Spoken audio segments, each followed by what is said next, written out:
Hello everyone, this is Rupesh Mishra and I welcome you all to your channel that is math. देखिए भाई, ये video सुबह में चल रहा था कॉम्प्लेक्स एनालिसिस के एमसीक्यू का। बीच में बाय मिस्टेक कट गया था मुझसे ही। Actually have some problem I was facing at that time, तो मेरा मन ही नहीं कर रहा था और ऐसा हुआ भी कि अपने आप कट गया। फिर मैंने ज़्यादा जोर नहीं चलाया कि फिर से वीडियो बनाऊँ। ठीक है, कभी कदार कुछ चीज़ें ऐसी होती हैं जो ना चाहते भी हो जाती हैं, तो उसे होने देना चाहिए, भले ही हमारा नुकसान क्यों ना दिख रहा हो। ठीक है, हो सकता है वो नुकसान हमें किसी अच्छे रास्ते पे और बहुत बड़े फ़ायदे की तरफ अग्रसर कर दे, है ना। तो that's why I hadn't tried the second time. चलिए फ़िलहाल, लेकिन अभी तो है ना मेरे पास मौका, तो चलिए उसी के आगे बढ़ते हैं। यही हमारा चल रहा था। आई थिंक ये हमारा लास्ट क्वेश्चन था, 2 पाई जिसका आंसर था। इसके आगे हम लोग को बढ़ना था, तो चलिए आगे बढ़ते हैं। और इस क्वेश्चन पे थे हम लोग, है ना, तभी गलती से कैंसिल हो गया ये। तो बोला जेड पावर 1/n को हम क्या लिख सकते हैं एक्सपोनेंशियल में।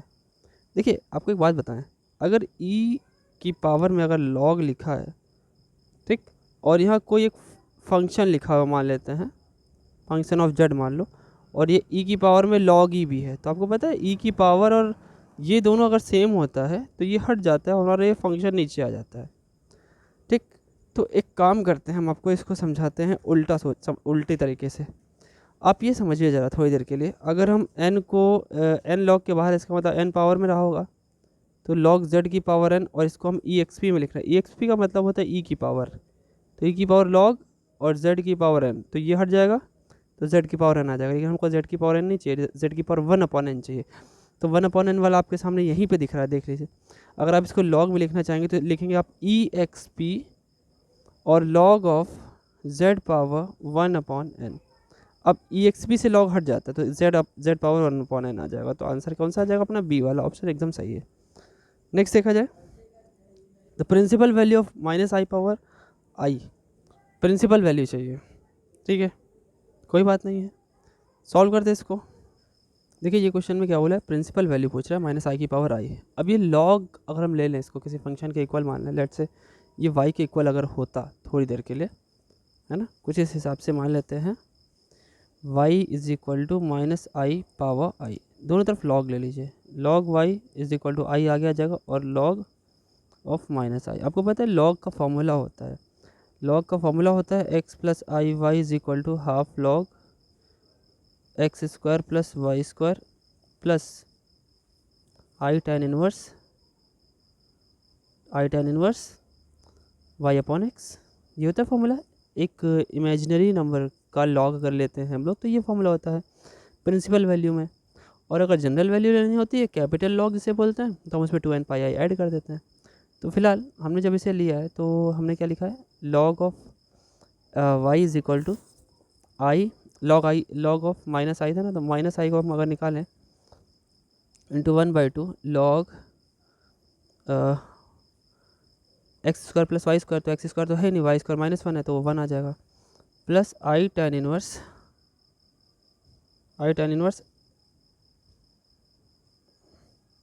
Y upon x. तो वाई कितना है, वाई है हमारा -1 और एक्स है हमारा 0। ठीक, तो अगर हम देखेंगे यहाँ पे, तो ये कौन से क्वाड्रेंट में जाएगा, थोड़ा सोच के देखिए। एक्स है हमारा 0 और वाई है हमारा -1, है ना, तो यहाँ पे जाएगा। क्वाड्रेंट नहीं, ये तो एक्सिस पे ही रह गया, वाई एक्सिस पे ही, है ना। तो वैल्यू यहाँ पे कितनी आनी चाहिए, इधर से थीटा अगर हम बढ़ाते तो 90 पॉजिटिव 90 आता है, इधर बढ़ाएंगे तो -90 आ जाएगा, है ना। तो यहाँ से हमारा निकल के जो आ रहा है वो आपका हाफ लॉग वाला तो 0, अगर एक आई बाहर था 0 और प्लस आई और उसका आया था -π/2। ठीक है, और जब इसे मल्टीप्लाई करेंगे बाहर आई स्क्वायर -1 माइनस प्लस हो गया π/2, और लेफ्ट में लॉग वाई चल रहा था, हमने वाई के बराबर क्वेश्चन को माना था, तो हम वाई निकालेंगे। वाई यहाँ से निकालेंगे तो क्या हो जाएगा, वाई जाएगा, लॉग इधर से हटेगा तो उधर ई की पावर बना देगा, तो ई की पावर π/2। आप इसे ई एक्स पी ऑफ π/2 भी लिख सकते हैं। So the answer is D. Next देखिए, नेक्स्ट क्वेश्चन देखिए भाई, 2 sin z1 plus z2 into sine z1 minus z2। तो भैया ये तो 2 sin ए साइन बी वाला फॉर्मूला लग गया, है ना। 2 sin ए साइन बी फॉर्मूला किसका होता है, अगर आपको याद हो, कॉस सी कॉस सी और माइनस कॉस डी। अगर आपको ट्रिग्नोमेट्री के फॉर्मूले याद है तो आप समझ पाओगे। तो ये क्या होता था, 2 sine C plus D by 2, class 11 की बात हो रही है, इनटू, इसीलिए मैं बोलता हूँ क्लास 12 से पढ़ने से ज़्यादा टफ और ज़्यादा इंपॉर्टेंट क्लास 11th है, क्लास 10th पढ़ने से ज़्यादा इंपॉर्टेंट क्लास 9th है। ठीक है, तो ये सारी चीज़ें सब अपना बेस बनाती हैं। 9th अच्छा है तो 10th ऑटोमेटिकली अच्छा होगा। And if you are doing your class 11th very very best, then you will definitely do very best in class 12th as well. ठीक है, तो वैसे ही उसी हिसाब से, तो अगर ये देखिए फॉर्मूला है 2 साइन ए साइन बी का, 2 साइन ए साइन बी, तो ये क्या निकल गया है, कॉस सी माइनस कॉस डी। तो क्या लगेगा भाई, कॉस सी माइनस कॉस डी। तो अगर हम देखें इसको, इनसे सी निकालना चाहे तो दोनों को ऐड करना पड़ेगा, है ना। तो कौन सा वाला आंसर आना चाहिए, माइनस वाला, या तो ये या तो ये। अब इनमें से कौन सा होगा, इनमें से कौन सा होना चाहिए, तो रिलेट करिए। अब जब इसको मानेंगे, या ये देखिए इसको ऐसे लिखिए, cos A minus B minus cos A plus B भी फॉर्मूला होता है। ठीक, उसका उल्टा 2 साइन ए साइन बी को हम लोग cos A minus B minus cos A plus B भी लिख सकते हैं। तो ए माइनस बी, ये पूरा ए हो गया, ये पूरा बी हो गया। ए माइनस बी निकालेंगे तो z1 plus z2 minus z1 plus z2, तो z1 कट जाएगा तो z2 प्लस z2 2z2 आ जाएगा, मतलब कॉस 2z2 पहले वाला आ जाएगा माइनस कॉस 2z1। ठीक है, नेक्स्ट देखिए, साइन ए जेड लिखा है, उसका मॉड लगाकर होल स्क्वायर लिखा रखा है, तो ये क्या होना चाहिए भाई। ठीक है, देखिए इसको देखिए डायरेक्टली याद कर लीजिए, थोड़ा सॉल्व करना पड़ेगा, कोई ज़रूरत नहीं है उसकी। तो z है, z की जगह पे हम लोग x plus i Y put करेंगे, उसके बाद इसको i को हम हाइपरबोलिक में चेंज करेंगे, होल स्क्वायर लिखा हुआ है। ठीक है, तो उसे चेंज, अब देखिए साइन यहाँ पे z की जगह x प्लस आई ए वाई लिखेंगे और साइन लिखेंगे, फिर क्या लग जाएगा, साइन ए प्लस बी का फॉर्मूला लगेगा, फिर होल स्क्वायर लगाएंगे, यही चीज़ करना पड़ेगा। ठीक है, मॉड और स्क्वायर लगा हुआ है, तो आपको पता है मॉड की वजह से अंडर रूट में real square plus complex imaginary square, फिर स्क्वायर की वजह से रूट हटेगा, तो इतना लंबा करने की जरूरत नहीं है, आप डायरेक्टली से याद रख लीजिए। ठीक है, याद क्या रखना है, इसका आंसर जो आपका ऑप्शन ए वाला है, sine square a x plus sine hyperbolic square a y. ठीक, नेक्स्ट देखिए, ठीक है, real part of the function this, अरे भैया रियल पार्ट चाहिए, तो रियल पार्ट है भैया, मॉड लगाई है इसमें, मॉड लगाए तो मॉड क्या करेगा, एक्स प्लस आई वाई का मॉड का स्क्वायर, तो मॉड होता है root x square plus y square, और होल स्क्वायर है तो स्क्वायर से रूट हट जाएगा। अगर आप सही से देखें तो आई तो है ही नहीं इसमें, तो आई का टर्म ही नहीं है, तो कुल मिला के ये x square plus y square ही हमारा रियल पार्ट बन जाएगा, कोई दिक्कत ही नहीं है। नेक्स्ट देखिए क्या है, the function f z is equal to sec z is, ये कह रहा है कि analytic for all z, analytic है, कह रहा है कि analytic for z is equal to pi, या see not analytic at z is equal to pi by 2। तो देखिए वैसे अगर आप देखा जाए तो जितने भी रेसिप्रोकल्स हैं, चाहे वो कॉस का रेसिप्रोकल सेक है, कॉस साइन का रेसिप्रोकल कॉसेक है, टेन का रेसिप्रोकल कॉट है, ये सब जहाँ जहाँ इन्फिनिटी देते हैं वहाँ हर जगह पे डिफरेंशिएबल नहीं होता, और डिफरेंशिएबल नहीं होगा तो क्या नहीं होगा, एनालिटिक तो बिल्कुल नहीं होगा। तो अगर देखिए आप पाई बाई 2 पे, है ना, तो देखा जाए अगर कॉस 90 जो होता है वो ज़ीरो होता है, तो जाहिर सी बात है सेक 90 जो होगा वो इन्फिनिटी देगा, तो वहाँ पे एनालिटिक नहीं हो सकता, तो ये आंसर ऑप्शन सही है। नेक्स्ट देखिए, the polar form of Cauchy Riemann equation is, Cauchy Riemann equation देखिए यू के साथ आर, अभी इससे पहले ही बताया था हमने, यू के साथ आर, यू के सामने आर होता है, वी के सामने थीटा होता है, अगर ये सामने सामने हैं तो इज इक्वल टू 1/r करके एक पहला रिलेशन ये हो जाता है जो कि यहाँ लिखा हुआ है। लेकिन अगर आपने इन्हें चेंज किया, यू के सामने थीटा कर दिया और वी के सामने आर कर दिया, तो ये इज इक्वल टू 1/r तो होगा, लेकिन माइनस के साथ, जो कि यहाँ पे लिखा हुआ है। ठीक है, सो आंसर ऑप्शन आपका बी वाला सही है, डी ऑप्शन इसमें दिया ही नहीं है, कोई भी एक अलग ऑप्शन बन जाएगा बाई चांस।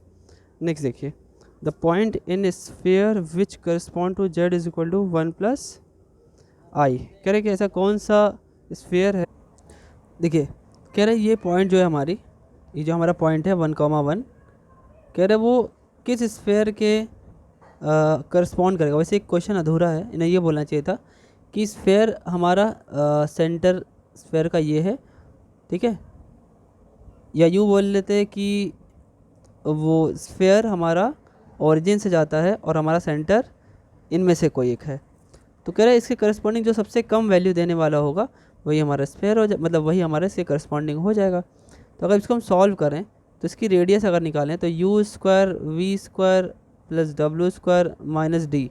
माइनस डी क्या होता है? Constant term. अब ये अगर ओरिजिन से जा रहा होता तो ये डी हट जाता है। तो अब इसको सॉल्व कर लेते हैं, जिसमें जो सबसे कम वैल्यू देगा वही हमारा आंसर होगा।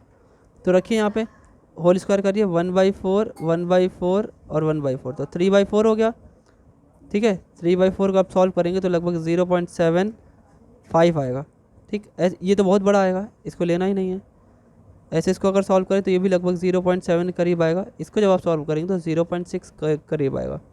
सबसे कम जो होगा वो हमारा यही आंसर देगा। ठीक है, वही करस्पॉन्ड कर जाएगा। नेक्स्ट देखिए, नेक्स्ट क्वेश्चन देखिए, the point in complex plane which correspond to 0 0 1 only is defined as. ये किस में पड़ेगा? देखिए 0 0 1 है। अगर ये कॉम्प्लेक्स प्लेन पे बात करें तो ये किसके करस्पॉन्ड करेगा? किसको करस्पॉन्ड करेगा? तो 0 0 और 1, देखिए देखा वैसे ऐसे भी जाता है डिवाइड करके, जैसे y/x है एंगल निकालने के लिए, ऐसे z/y भी करेंगे या z/x भी करेंगे, तो मैक्सिमम जो करस्पॉन्ड कर पाएगा वो इन्फिनिटी पे हो जाएगा। ठीक है, नेक्स्ट देखिए, the Cheadle distance between my 2 + i and infinity. क्या डिस्टेंस है इनके बीच की? देखिए देखिए चार्टर्ड डिस्टेंस का मतलब क्या? वैसे आपकी बुक में नहीं था ये पॉइंट, लेकिन फिर भी देख लीजिए आगे। तो बोला ये जाता है कि अगर हर एक हम कॉम्प्लेक्स पॉइंट हमारे पास हैं x + i y, तो उसके करस्पॉन्डिंग हम लोग स्फेयर में एक पॉइंट निकाल सकते हैं। ठीक है, ठीक है, तो वो कैसे निकलता है वो चीज़ हमें देखना है, कैसे निकालना है। देखिए फॉर्मूला क्या निकलता है, अगर इससे करस्पॉन्डिंग हमको पॉइंट निकालना है तो इसके करस्पॉन्डिंग मान लेते हैं यहाँ पे point capital X1, capital Y1 और कैपिटल Z1 है। तो कैपिटल X1 का फॉर्मूला क्या बनेगा? Small x1 upon 1 + x1 square plus y1 square. ठीक, ऐसे कैपिटल Y1 निकालना होगा तो y1 upon 1 + x1 square plus y1 square. और z1 जो निकालना होता है वो कैसे निकलता है? x1 square plus y1 square और अपॉन में यही चीज़ लिख दी जाती है यहाँ पे। तो ये एक इसके करस्पॉन्डिंग पॉइंट हमें स्फेयर में मिल जाता है, और इसी पॉइंट की उस पॉइंट से डिस्टेंस को हम लोग चार्टर्ड डिस्टेंस बोलते हैं। अब समझिए, एक एग्जांपल ले लेते हैं, 1 + i, ठीक, और इन्फिनिटी, इन दोनों के बीच में अगर हमें अगर हमें निकालना हो, पहले तो इन्फिनिटी पे कैसा पॉइंट होता है? इन्फिनिटी वाला पॉइंट जो होता है वो 0 0 1 होता है। सिंपल सी बात। जैसे ऊपर एक क्वेश्चन था, आपको दिखाता हूँ, जिसके हम लोगों ने फटाक से ट्रिक लगा दी थी, लेकिन मैं आपको यहाँ पे बता देता हूँ। जैसे 1 + i लिखा हुआ है यहाँ पे, और स्फेयर के बारे में तो लिखा नहीं है, तो उसका पॉइंट निकालना है। ऐसे ये 1 + i लिखा हुआ है, इसका अगर हम स्फेयर पर पॉइंट निकालना चाहें तो ये तो लिखेंगे, यहाँ पे x1 की वैल्यू 1 है और y1 की वैल्यू 1, तो क्या हो जाएगा formula? x1 upon 1 + x1 square plus y1 square. ठीक, ये हो गया हमारे x की वैल्यू, यानी 1/3 आ गई। फिर ऐसे y1 upon 1 + x1 square plus y1 square, ये भी 1/3 आ गई। ठीक है, फिर z को निकालना है, x1 square plus y1 square upon 1 + x1 square plus y1 square. तो 1 स्क्वायर प्लस 1 स्क्वायर यानी 1 + 1 हो गया, और नीचे 1 + 1 + 1 यानी 2/3 हो गया। अब समझ में आया ये कैसे आया था? ठीक है, अब इसी क्वेश्चन पे वापस आते हैं। यहाँ जो ऊपर 0 0 1 लिख रखा है, ओनली इज डिफाइंड एज, तो ये जो पॉइंट होता है 0 0 1 वाला, इसमें z केवल 1 होता है, y और x 0 होते हैं। इसको हमारा इन्फिनिटी पॉइंट कहते हैं। जैसा कि मैंने बताया था ना, इन्फिनिटी पॉइंट होता है, तो इसे ऐसे भी समझ सकते हैं। ऐसे समझना ज़्यादा अच्छे से समझ में आएगा। अब यहाँ पे चार्टर्ड डिस्टेंस निकालनी है, तो पहले हम इसको सॉल्व कर लें। ठीक है, वैसे ये फ़िलहाल मेरे ख्याल से 2 लिखा हुआ है ना, चलिए ठीक है 2 ही मान लेते हैं। कुछ गड़बड़ लग रहा है, शायद 1 + i होना चाहिए, ज़्यादा यही फेमस क्वेश्चन है। कोई नहीं, तो x1 की वैल्यू यहाँ पे 2 दी है और y1 की वैल्यू 1 दी है, तो क्या बनेगा? x1 का 1 upon 1 + x1 square plus y1 square, तो ये बनेगा 2/6 यानी 1/3। फिर ऐसे y1 वाला करें 1/6 वो बन जाएगा, और z1 वाले में 2 स्क्वायर प्लस 1 स्क्वायर हो गया 3, 5 हो गया 5/6। तो क्या क्या मिला? इसको भी 2/6 ही रहने दीजिए, 2/6, 1/6 और 5/6। ठीक, तो 2/6, 1/6 और 5/6। और इन्फिनिटी मतलब क्या होता है? इन्फिनिटी का मतलब होता है 0 0 1। इनके बीच की डिस्टेंस निकालिए तो रूट लगाइए, दोनों को घटाते जाइए और होल स्क्वायर कर दीजिए। इसका स्क्वायर और 5/6 -1 करेंगे तो 1/6 आएगा, वो भी 1/6 का स्क्वायर ही हो जाएगा।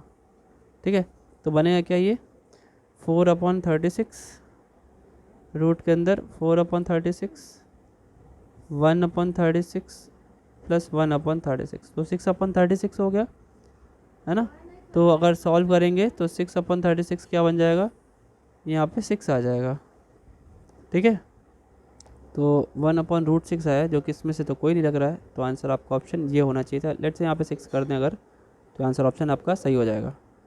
नेक्स्ट देखिए, द चार्टल डिस्टेंस, और जो अपने 0 0 1 जो हमारा इन्फिनिटी पॉइंट जिस पे जेड मिलता है, ये नॉर्थ पोल होता है, याद रखिएगा। ठीक है, chordal distance is always dash to the diameter of the sphere. हमेशा स्फेयर की डायमीटर से वो कम होती है, इक्वल हो सकती है, उससे बाहर नहीं जा सकती, क्योंकि तभी तो उसका हम स्टीरियोग्राफिक पॉइंट निकालते हैं, है ना। कोई उस पर एक्स एक्सिस सॉरी स्फेयर पे निकालते हैं कोई बाहरी point. Find a harmonic conjugate of v. अच्छा, harmonic conjugate v find out करना है अगर हमारा यू दिया हुआ है। तो ये बहुत ही अच्छे तरीके से बताया था, यू अगर गिवन हो तो वी कैसे निकालते हैं, है ना। एक बार इसको जाकर के आप उस वीडियो को ज़रूर देखेंगे जिसमें मिलनेस मेथड वाला है, इससे पहले भी मैंने बताया था कि कैसे इसको करना है। ठीक है, वो छोटा सा प्रोसेस है, उसको कर लेंगे। CR इक्वेशन का यूज़ होता है, तो ये भी हो जाएगा। नेक्स्ट देखिए क्या लिखा है, find the domain of the function defined by f(z) = z/z plus z बार। ठीक है, तो अगर नीचे देखा जाए z प्लस z बार, देखिए डोमेन डिफाइन कहाँ होता है, ये देख लो क्या चीज़ नहीं रखना है, बाकी सब कुछ रख सकते हैं, है ना। तो देखिए जो डिनोमिनेटर में लिखा है वो z प्लस z बार है।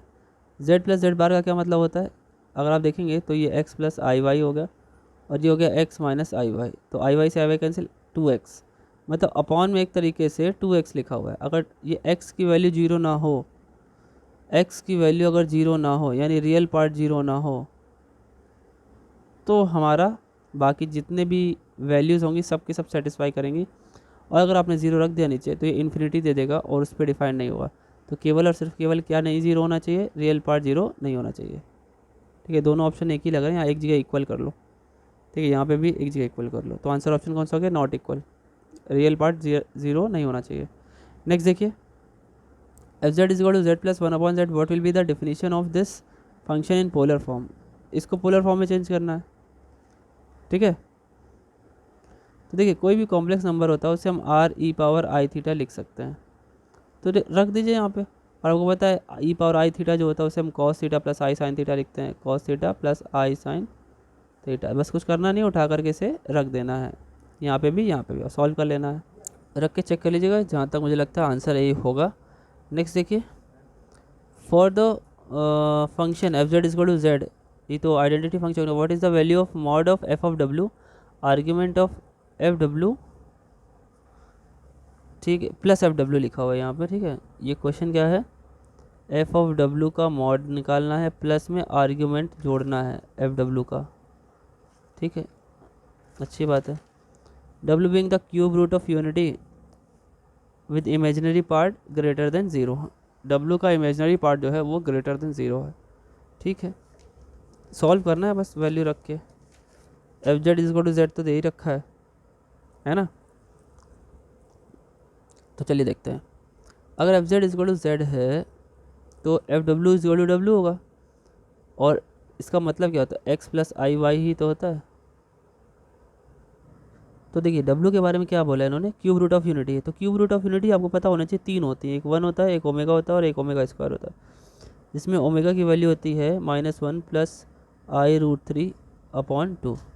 ठीक है, अब आप इस पर फंक्शन लगाएंगे, अगर इधर f लगा रहे हैं तो इधर भी f लगाएंगे, तो वही चीज़ दे देगा। f(z) = z है तो ये भी इक्वल टू यही अपने आप को ही दे देगा, है ना, i√3/2। मॉड निकालना है तो ठीक है, -1/2 प्लस i√3/2, इसका पहले मॉड निकाल लीजिए और इसी का ही आर्ग्यूमेंट टेन इनवर्स के अंदर इसको ही लिख दीजिए y अपॉन एक्स, यही सॉल्व करना है। x नेगेटिव है, x नेगेटिव कहाँ होता है, x नेगेटिव होता है दूसरे क्वाड्रेंट में, y पॉजिटिव यहाँ पे होता है। तो यहाँ पे पाई माइनस थीटा होता है, तो साइन हटा करके अब वैल्यू निकाल लें अगर हम, तो √3 यानी 60 की वैल्यू है, तो यानी माइनस पाई माइनस 60, तो क्या हो जाएगा ये हो जाएगा पाई माइनस पाई/3। और इधर अगर आ जाए मॉड निकालेंगे तो रूट में 1/4 प्लस 3/4, तो 4/4 हो गया, तो अपना 1 हो गया, तो यानी 1 आ गया, प्लस 2 3 - 2 3 - 5 2π/3, ठीक है, ये निकल के आएगा। ठीक है, अब क्या 1 को हम कुछ लिख सकते हैं इनमें से ई पावर में, जैसे यहाँ पे 2π/3 तो है आंसर में, लेकिन 1 की जगह पे क्या हम ई पावर माइनस 2π/3 लिख सकते हैं, चेक कर लेते हैं। तो आंसर आया था 1 प्लस 2π/3। ठीक, अब इनमें से देखिए, तो सपोर्ट तो इसमें से कुछ भी नहीं कर रहा है। अगर ये हो सकता था कि ई पावर आई π/2 cos π/2 cos 90 की वैल्यू 0 नहीं, आई इंटू ज़ीरो, या फिर ऐसा कुछ कर सकते थे, आई इंटू ज़ीरो या ई पावर ज़ीरो कह सकते थे, ऐसा कुछ ऑप्शन बन सकता था, या कोई एंगल ऐसा सपोर्ट करता तो बन जाता। तो इनमें से कोई बन तो नहीं रहा आंसर, लेकिन इस तरीके से निकालना था। नेक्स्ट देखिए, let f of z is equal to z square minus z minus 1 whole power 7 if a square plus a plus 1 is equal to 0 और imaginary part of alpha is greater than 0, तो हमें एफ ऑफ ए की value find out, alpha की value याद ठीक करनी चाहिए। वैसे ए नहीं है, ये अल्फ़ा ही होगा, क्योंकि हर जगह अलग अलग कैसे दे दिया। अगर आपको याद हो तो क्यूब रूट ऑफ यूनिटी निकालते हैं, तो एक फैक्टर ये निकल के आता है और दूसरा फैक्टर यही वाला निकल के आता है, तो बाकी की दो जो वैल्यूज़ होती हैं वो यही वैल्यूज़ होती हैं। आई बात समझ में?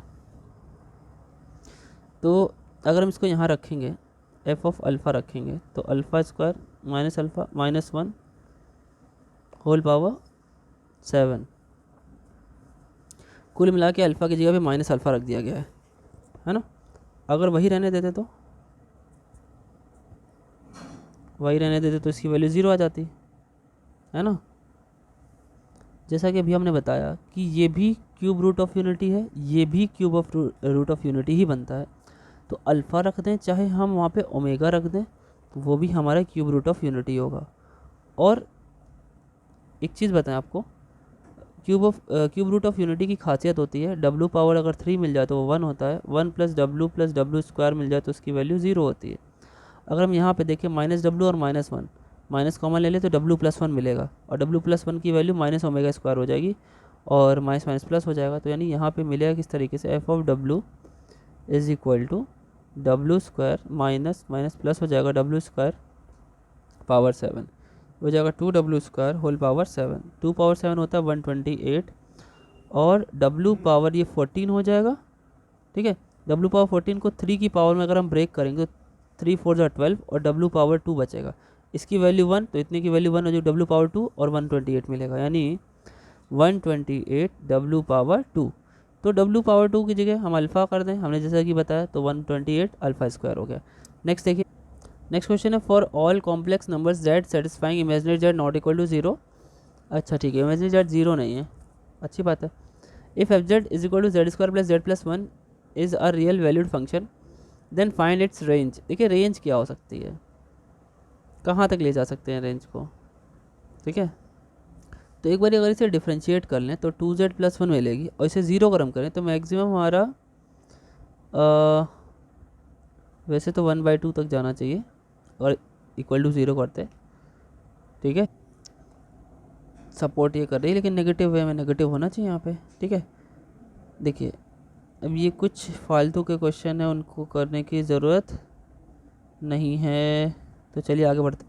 देखिए नेक्स्ट क्वेश्चन ये है, ठीक है, कह रहे रियल पार्ट चाहिए हमें 2iz upon 1 minus Z square का। तो करना क्या है भाई, z की जगह पे x प्लस आई वाई रखिए, और उसको पूरा नीचे से i हटाने के लिए हम रेशनलाइज करेंगे, फिर i को अलग कर लेंगे, रियल को अलग इमेजनरी को अलग, तब जाकर रियल पार्ट निकल के आएगा। क्वेश्चन बड़ा है, ठीक है, चेक कीजिएगा, अगर आपका मन हो तो वैसे करना चाहिए। बड़ा क्वेश्चन है, MCQ लायक है तो नहीं फिलहाल, लेकिन ऑप्शन मैं आपको बताता हूँ, एक बार चेक कीजिएगा। अगर इसमें से नहीं आएगा तो आप एक बार टेलीग्राम पे भेज करके मुझसे ज़रूर पूछिएगा, आंसर भेज करके, ठीक है। नेक्स्ट देखते हैं। देखिए इसके आगे के जो क्वेश्चन 1-2 दिख रहे हैं वो फालतू दिख रहे हैं मुझे, so I am not considering them as important. So मतलब कहाँ तक के, यहाँ तक की बात कर रहा हूँ मैं, यहाँ तक के। इसके आगे के क्वेश्चन नेक्स्ट यूनिट स्टार्ट हो रही है, तो हम लोग नेक्स्ट वीडियो में देखेंगे, ठीक है। सो मिलते हैं नेक्स्ट वीडियो में कल सुबह आपके अपने प्यारे से चैनल मैथ पर रुपेश मिश्रा के साथ। Thank you.